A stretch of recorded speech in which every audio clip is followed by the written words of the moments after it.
Hey, what's going on, guys? So today I just wanted to do a quick live, and maybe you guys can watch it later for those who don't catch it right now.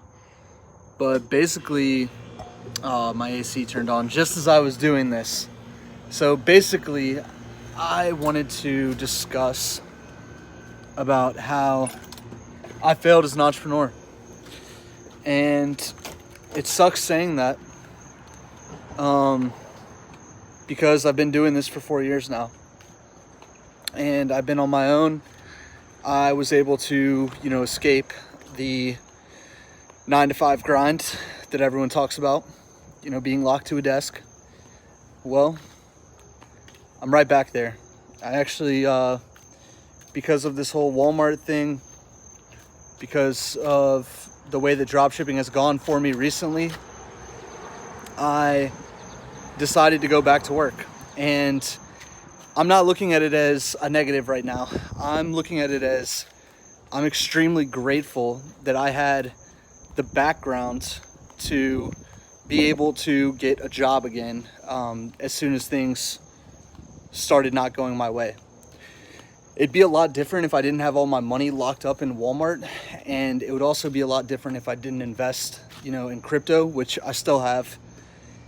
And the timing of all those things combined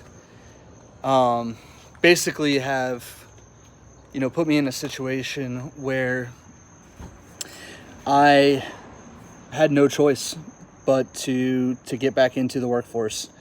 Doing something very similar to what I was doing previously, where I am basically underwriting home values and purchasing homes on behalf of a company. That's what my job was previously. The role now is very similar, where I'm valuing homes, and then the company's purchasing the homes from people. So I'm very fortunate that I had that background to be able to get a very solid job right away. Now, does this mean that the entrepreneurial journey is over? I don't believe so. I believe that this is a temporary thing for me in my life, like the failing aspect of the entrepreneur. I'm not saying the job's a temporary thing. Who knows? I could like the job a lot and decide to the workforce is for me. So nothing against the job.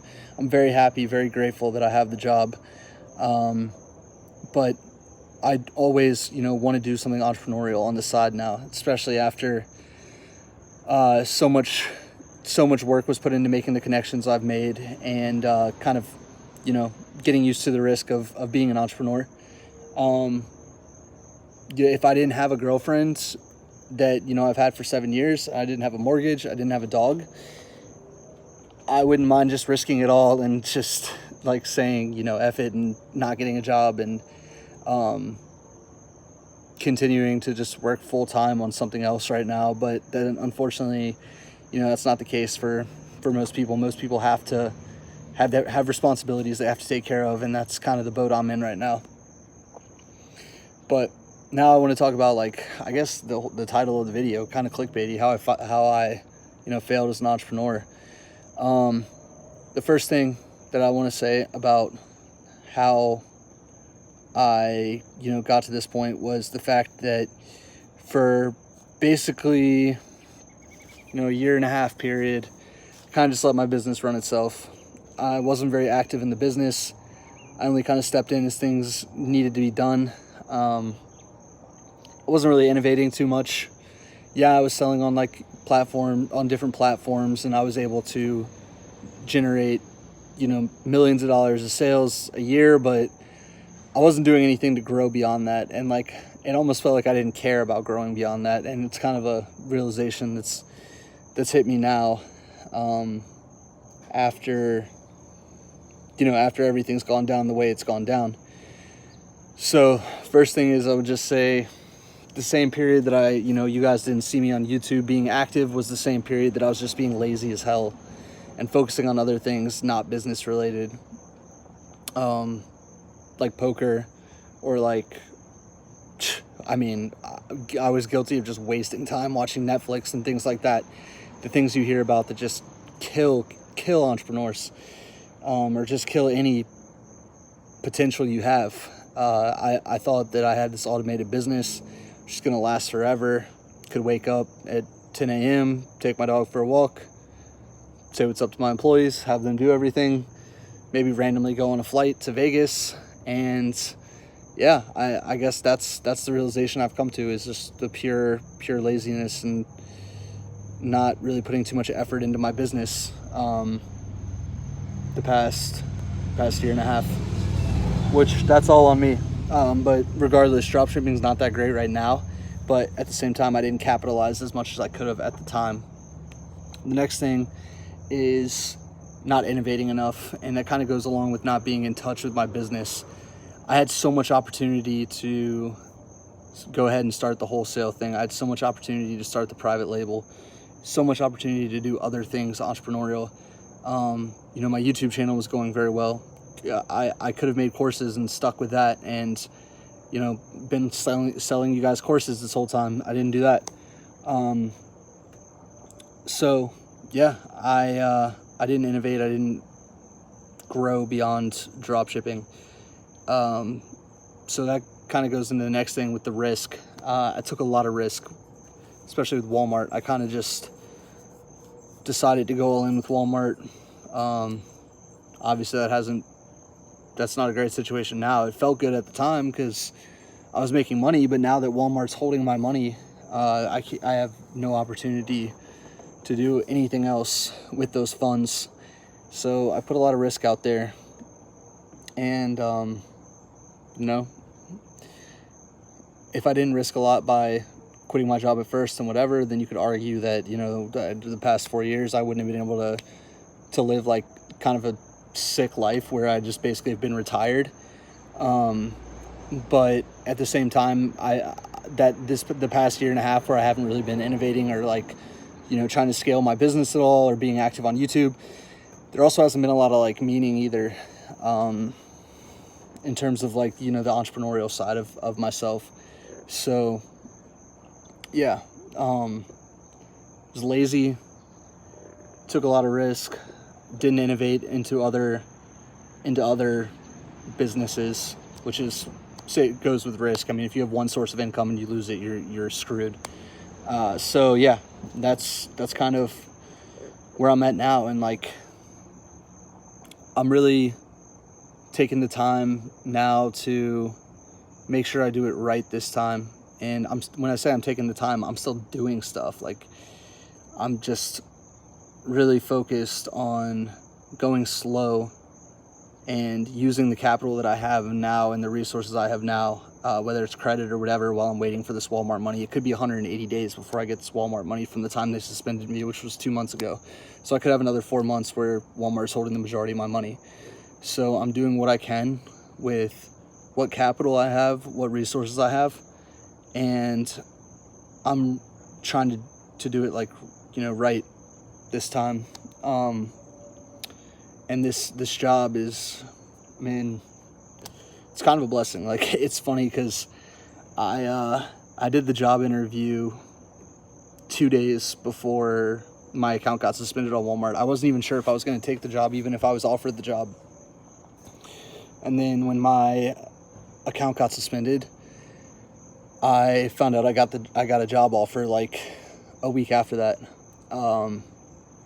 So pretty amazing timing on everything.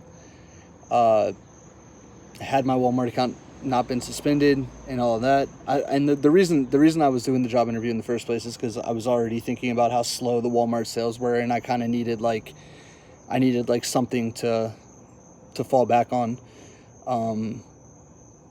If I wanted to move into wholesale, I wouldn't have had any income from drop shipping if I dropped that. So that's the whole reason I did the job interview in the first place. And then the timing of everything was just a miracle how it worked out. So yeah, I'm working now.